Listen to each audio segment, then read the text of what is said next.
Hey, what's up? This is Will Spur with Abysmal Hymns, and today I have with me the two legends from Patriarchs and Black. We got Dan Lorenzo from a lot of people will say Hades, but I'm gonna say nonfiction because they were one of my favorite bands back in the day.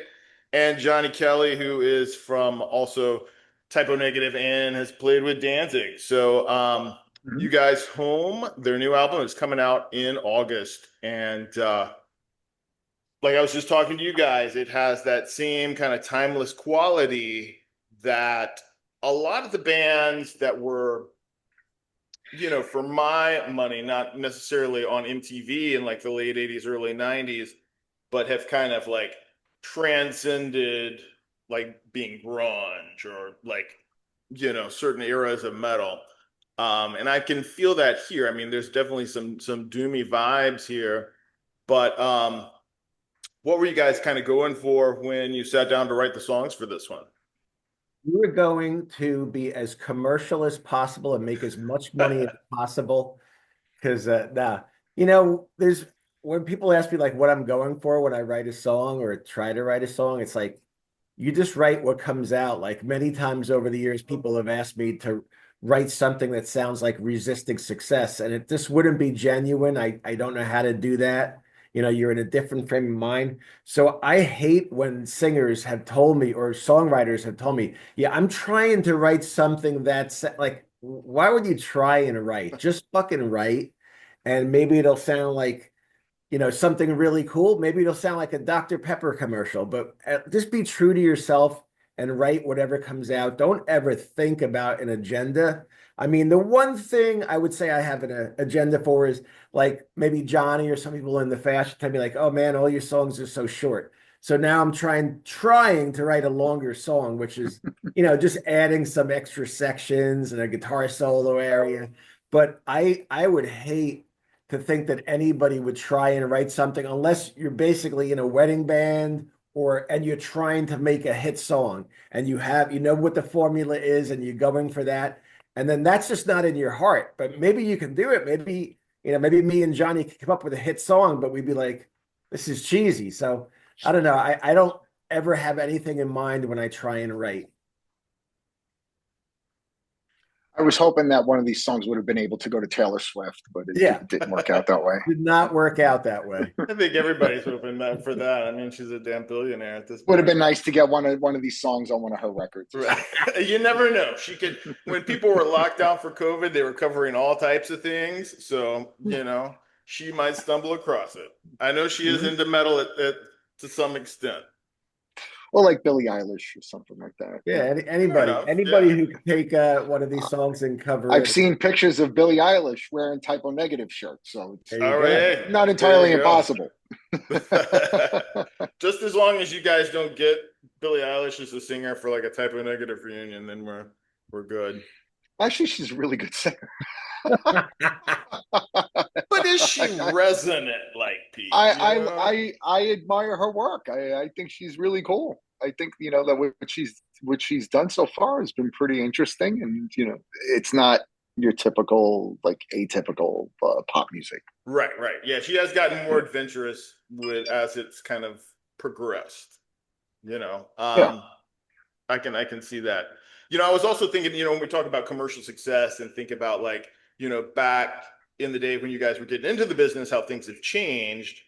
But, as I was listening to this album, I don't think that a label would have been into you guys making an album like this with all these different singers and bass players, because like in the MTV days, they were selling like a certain mode of a brand. They wanted your face on the video because that's what people were identifying. So I think there's a well, yeah, it certain was also an image attached to it. It right, wasn't right, right, just a type of music. right. So how do you guys see kind of the freedom that you have in with this project? Well, I don't Total know. freedom. Oh, go ahead. Yeah, I don't know if Johnny and I ever thought this would become four albums, particularly so quickly. We just, I was doing stuff with Vessel of Light and Cassius King, and the singers live very far away. And when Johnny and I started doing this, it was just like, okay, we asked Carl Legel to sing a song, and he took a few months to get back to us with something really good. And then Johnny and I both simultaneously were thinking, why don't we have different singers on every song? Not thinking, oh, well, let's do 4 albums of this. It was just like, let's just have fun. Here's some new songs I wrote and just have fun with it. Right, cool. And there have There's been really some singers over the albums that have like repeated. Like I think Mark Sunshine's on a few different albums. Yeah. yes. Actually, all the singers, it seems, have been on at least 2 records on 2 albums. Yeah, there's one Because guy on this new album. Uh, is the song called Storm? What? Storm something. Storm Um, King. okay, Storm King. Yeah, he's brand new, and I found out about him last minute. But yeah, like Johnny said, oh, right, that guy. Yeah. Carl has sang on every album. Rob from Blackwater Rising sang on every album, and then Sunshine was second, third, and fourth. So like we're finding Kyle Thomas, like we're finding new people as we go along, and then we add them to the repertoire. Right. So what was it like working with Kyle Thomas? Horrible, really mean person. And nah. So it's like I can't say I've worked with him, but just we, email, talk on the phone a couple of times and send MP3s back and forth. But he seems like the nicest guy ever. And I find it funny that I didn't know him. Like we have so many similarities. Like I was like the New Jersey Hades guy and he was New Orleans Exhorter, but we never crossed paths before. It's so weird. And I discovered his voice on Alabama Thunder Pussy. I was like, this guy's amazing, and I sent him a DM and it's like, here's the way I reel everybody in. Hey, I'm working with the drummer from Typo Negative. Would you be interested in singing a song with me? Yes. This guy's always trying to sell you an Oldsmobile. Gets them every it's got time. automatic windows. Yeah, so it's just, I mean, put it this way, if somebody isn't nice or fun to deal with, it's like, see you later. We'll do either no songs or one song. So everybody's been great to work with, honestly, because if they weren't, why would we have them again? And the same thing with Johnny. If I didn't like Johnny a lot as a person or a drummer, we don't need this. He wouldn't have an opening line to reach these other people. Exactly. Hey, this is Mike. I'm working with Mike Christie from Nonfiction. You don't remember him? No. You should ask Will. He knows him. He loves him. Awesome. And it's funny because like the kind of influences that you pick up along the way from just playing over the years, like, I would say there was one song that I think it was Shadow Grass that did have kind of a typo feel. As far as, it kind of had a darker groove to it. Did playing with different bass players influence, your playing when you were laying down the drum tracks? Actually, it winds up getting done the other way. Like you would normally approach a song working as a band, and you right get in a room and you hash it out and bounce ideas off of each other and ultimately come up with something. It starts with Dan, and then Dan sends me the song, and then I put something to it, and I kind of like just hope for the best, hope that what I'm doing is a chorus or a verse or a bridge or something like that, and then after the drums and the guitars, after the drums are done, then we try to figure out who would be a good bass player for this. And then it moves on from there. When all the music is done and Dan has lyrics for stuff, and then it'll be like, this might be a good song for Mark or Carl or whoever, and Dan will be like, I'm on vacation. I met this guy. And we're gonna have him play on the record. Okay. Is this guy I play basketball with? He's gonna have him sing on the record. Okay. He's got a mean layup. But usually that's how it starts. It starts with Dan and I first, and then the other musicians come in. So they're kind of stuck with what I put there. So you guys aren't and going then in to rearrange if they're saying they hear a chorus here, can they get two more measures of this? oh, we do that later on. You could do Okay. that. That's a lot easier to do these days, where you can, copy and paste or cut something up or make something longer, make it shorter, or it's like, well, this would make a better chorus, or, as far as like drum patterns, the the rest of the song itself is, Dan has a clear idea of what that's going to be than I do, and so then I'll go back and forth with the engineer, where I'll be like, it should have been this, swap these parts around, but there's been a few instances where a bass player did something, sent us a track, and then I was like, and I would have suggestions for it, saying maybe, try to do this, try to be more, whatever, open up a little bit, stretch out a little bit here, don't, that kind of stuff. More than there's been a few instances where Dan had sent me a song, and I had a pretty clear idea of who I wanted to play bass on the song. Where it'd be like, Eric would be perfect for this song, knowing the way that he plays and stuff. It'd be like he would crush this song. He's going to bring something special to it. He's tailor fit for it. Dan's better with the vocalist stuff as to who he thinks would be a good singer for it. But that's the process. That's how it starts. And then after the guitar and bass are done, Dan, by that point, Dan usually has a pretty clear idea of what it's going to do vocally. And then on this record, other instruments were more brought into it. It kind of stretched a little bit, opera singers and violins and strings and stuff like that. And all that stuff gets put on later on. But the foundation does start with Dan and I, because it's only us. Cool. So Dan, you were responsible for bringing DMC into the mix on the song that he does with you guys. Yeah, I met him. I mean, I met him. Tom Hunting from Exodus did a solo record of songs he likes to sing when he does karaoke or karaoke, however you pronounce it. And they did an old song that I wasn't really familiar with, and they had a middle section that they had a rap, but they needed a guitar part underneath the rap, and they asked me if I could write a riff under the rap, and I did. And like literally, not to be a dick, but in like 2 seconds, I just heard a riff, and DMC flipped out for it. So when we recorded a video for the song, the Tom Hunting song, we just exchanged phone numbers, and then he fucking loves Patriarchs in Black so much, DMC. And then we started writing together outside of Patriarchs in Black. But so I wrote the song, like Johnny was mentioned, basketball players and violin players. There's this dude I play basketball with who he I sings. wasn't exaggerating. Huh? I was not exaggerating. No, you were not exaggerating. There's this guy who I play basketball with, and his father's a physical trainer, and he's the strongest person I know, and I hate guarding him. So I got to make him happy. But he told me he's an opera singer, and he sang all over the world, and he showed me some. I'm like, my God, your voice is ridiculous. So I wrote this song, and I said to my wife, who I throw things off, and I said to Johnny, I said, okay, don't yell at me, but I hear opera vocals in this song, And it ended up being Where You Think You're Going. But when I first played it for my wife's like, I don't know what the hell I love all your music. I don't know what you do. I don't get it.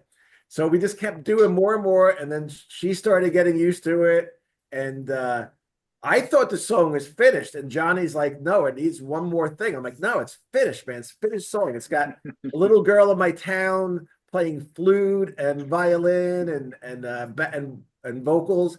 And I sent it to DMC. He's like, I need to write over this. I have to. And he did what he did. So he like just, it's not like he likes working with us. Like he loves working with us, DMC. And it's fun to have, him on one song on every record, Sure, yeah. And it kind of, the first couple songs have And when I say Sabbathy feeling, I think that what makes you guys in some way stand out from other Doom projects is you're not trying to be Ozzy Sabbath. I Yeah. hear so many Doom bands that are just like, that's great, but I have Masters of Reality at home. I can just listen to that. So there's that kind of Doom vibe. But then as the album progresses, there's so many different kind of styles get worked within that framework. And that's where I kind of compare it to, that time period of the 90s with like nonfiction, where the rules got thrown out of the window. You don't have to, you're looking to break out of the framework. And I think that a lot of people get hung up on saying, oh, well, grunge killed metal in the 90s. I don't think that's the case. I think that it made it I think better it made because, it. I think it yeah, made it.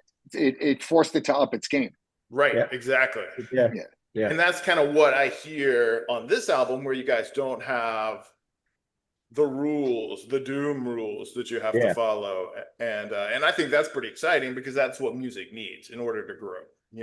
I As don't a even know. genre. I've never played through an orange head or an orange amplifier, and my wife and I, we love these stoner rock bands, but they all use the same amplifier. Their guitar sounds great, but it all sounds the same. And like, I listen to it and I definitely like it. I definitely get why people love it, but it doesn't hold my interest in the long run.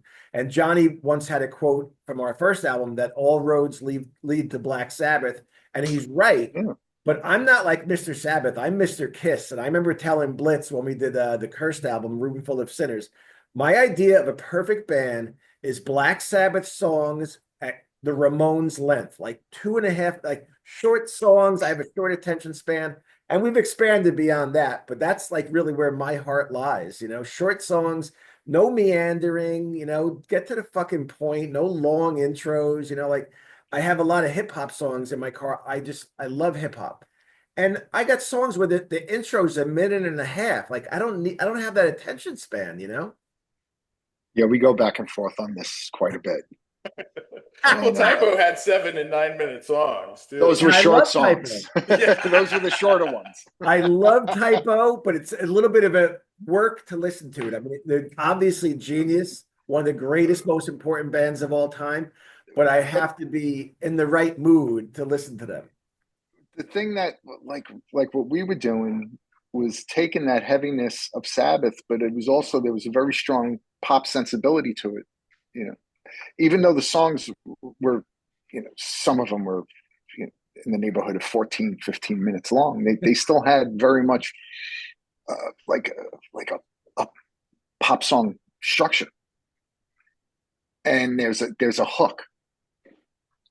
There's something that you can latch on to. And that's the one thing, like I love stoner rock and doom and stuff like that, but there's never really a hook in the songs. So what was that song? I told you about it, the one from Sleep. It's an Sleep, hour yeah, long. I yeah, love it. yeah. I love it, but there isn't anything in the song, not to take away from how cool it is and how adventurous it is, but there isn't anything in the song that I could hum to you right now. And I've listened to the song a bunch, but there isn't anything that really jumps out that makes you remember and go there. There's the hook. And so like that's kind of what's important to me. I love the heaviness of this, of which is what Sabbath had. Sabbath had huge hooks in their songs. Yeah, absolutely. And so like what Typo was doing was kind of like taking like Black Sabbath and the Beatles and kind of mashing it together. And you would have like with the Beatles, I mean, the Beatles are, they'll be, people would be talking about the Beatles for centuries. Right, right. You know, And the Beatles were a huge they influence they on Kiss. yeah they will, but they're, like they won't be talking about all these other bands that Right. we're talking. Sad to say, they won't. Nobody remembers who opened up for Beethoven.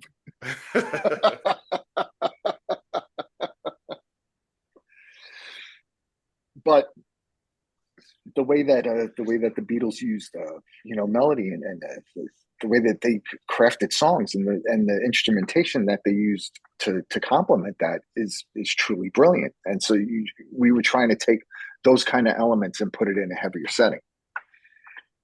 And so those are the things that are kind of take priority to me. And they should, yeah. Because so I that think that, no matter what kind of heavy music you're playing, like even with death metal, like I have to review a lot of death metal, a lot of black metal, whatever, and it has to have hooks. Because at the end of the day, it's yeah, about, do I want to listen to the song again and again and again? Exactly. Yeah. right. So What's something your that draws favorite you in, song? that makes you want to listen to it over Right. and over again. Like for instance, like going back bands like Slayer. Slayer had huge hooks in their songs, which especially at the time, it was very extreme music. It's gone to other places since then, but at the time, it was very extreme. You weren't going to hear it on the radio for sure, but there was hooks in it. There were hooks. There were hooks in the vocals, hooks in the guitar lines and stuff that you remembered, and you could you pick up on it right away. And you go, that's War Ensemble. Right. Or Rain and Blood, like it's. And if it doesn't have that, you just have like these cool parts getting put together, and it's just kind of meandering along and doesn't really go anywhere, and then it gets lost, and then it becomes a whole lot of who gives a shit. Right. Which I think is balanced out. Like with the song, like you did like Chaos, I think it was, which is one of the album's heavier songs. It's still very punchy, almost kind of hardcore leaning, but it reminds me of back in the days when like hardcore had hooks, like bands like Biohazard Hardcore and had Life of huge hooks in Agony. it. Yeah, Those two bands, yeah, I can put on River Runs Red right now and it'll sound just as good as it did when I bought it as a teenager. because there's hooks in it. There's hooks in it that you remember, and it makes it's stronger songs. It isn't just a heavy doom part or something, like, all right, this will be the cool part where the pit goes crazy and everybody starts murdering each other, or it it has a stronger sense of purpose. So speaking of murdering people in the pits, are you guys going to plan on doing any of these songs live? We are waiting for Taylor Swift and/or Billie Eilish to, it's really difficult. We have I think we have like 13 different singers over the 4 albums, and Johnny's with the Quiet Riot almost every weekend. Right now, Johnny's in New Orleans with a band called Sun Don't Shine. And Johnny's a professional musician, where I'm just like a poser, faker who tries to play a little guitar. And it'd be really difficult. I mean, I would love it. It's a fantasy, but it'd be really difficult because I wouldn't want to do shows with like just 2 different singers. To me, what makes this so appealing to me is the diversity and, the violin players, and to have everybody show up or go on tour, it would be extremely expensive. So the logistics kind of prohibited Right. from going any further than just making records. Yeah. I mean, I can see it like you guys pulling it off as like an event, like a Halloween show at like, Siberia, New Orleans, or I don't think even One Eye Jacks is open, but something like that, making Just it the an cost, event. though, the cost just to get all these people in one place. Right. Yeah. There's that. You're talking a lot of money just in flights and hotels and getting everybody a cheap together. project. You don't just you don't even that. It's not like something where you just, all right, we're going to do a show in wherever. We'll fly everybody in the night before and we'll wing it. Something like this, the undertaking, just the rehearsals alone would be a tremendous amount of work. And the logistics are always the deterrent when it comes to assembling something like that. Right. And I'm sure with everything maybe when I die, they'll for my tribute show, everybody will come in. I'm not doing any shows without you, Johnny. Don't worry. Well, I'd be there in spirit, like in an urn. Yeah. You put me up to the side. Awesome. So when this album's coming out in August, if you guys already have like a plethora of songs that you just are constantly pulling from, or do you sit down and say, okay, now it feels like it's time to start writing again, right? Get the writing wheels going. So is this So something Right this, now, over sorry to cut you off. yeah. In the how many years? How many years is it now? Three, four, four. In the 4 years, this is the slowest period for Dan. And the reason, I'm not saying that sarcastically. Seriously, he yeah, throughout the past 4 years, there's always something in my inbox, and that's on and purpose, it's Will, always something to work on. And Dan has kind of taken a break for a couple of months. There's because one song in my mailbox right right, the record label told me that the world told them that they don't need 2 records a year. So I'm purposely trying not to write right now. I'm not playing guitar right now. And it's a little frustrating to me because I handed in this record in February and we actually Johnny and I recorded 17 songs together, so we couldn't even fit them all on the vinyl. We had Yeah, to there's a cut whole one bunch of stuff song. that wasn't Yeah. used on And this record. there's a song I really love that guy Frankie D did. It's just a standard blues song sort of, but I love it. And we might release it on a cover vinyl that's coming out at some point. But yeah, Yeah, I we've also done a bunch of covers too. yeah, ton of covers. But the record label says slow down, and the world has told me stop. We don't need anything new. So between the world and the record label, I'm purposely trying to slow down. But if you promote this record enough and it does well, I will get right back into writing mode. I promise you. Yeah, he normally isn't doesn't have a shortage of stuff to come up with, which is cool. Which is it makes it fun. It awesome? keeps me busy. Keeps me busy, and I always have something to do when I'm in the studio. So with the Quiet Riot thing, that's just a weekend. They're booking gigs on weekends. It like Yeah, pretty much. Yeah, we play. I usually fly out on Thursday. Come home Sunday, and yeah, they don't really play a lot during the week. right, Actually, right, right. next month I think we have a show on a Wednesday or a Tuesday or something like that. I'm actually Wow. going to be away from home for like over a week, Wow. and yeah, we're playing Sturgis, and I think that the show at Sturgis, I believe it falls on a Tuesday or a Wednesday or something. But yeah, usually there aren't any gigs between Sunday and Wednesday or Thursday. Thursday's usually a travel day, and then usually play on Fridays and Saturdays, and then go home. And this year's a little bit slower. Last year was very busy, and this year is a little bit slower. But for all those kinds of bands, from what I was told, everything's kind of slowed down a little bit. And Right, I can see that. Just because logistically with gas prices going up and everything, people I've heard a lot of people complain about, well, ticket prices are so expensive this year. And I got well, tickets to go see Life of not like Acid Bath. They're doing one of their reunion shows. It was like right. $70, but I you hate know, to be I hate to be the Debbie Downer in this, but it's their own fault. But they're partially to blame. They stopped buying music. right, exactly. Where are you from, Will? I am in Tampa right now. Oh, okay. Yep. I lived in Atlanta for a while. I've, bounced around all over the I was place. in Gainesville this weekend. Okay, cool. It was hot as hell.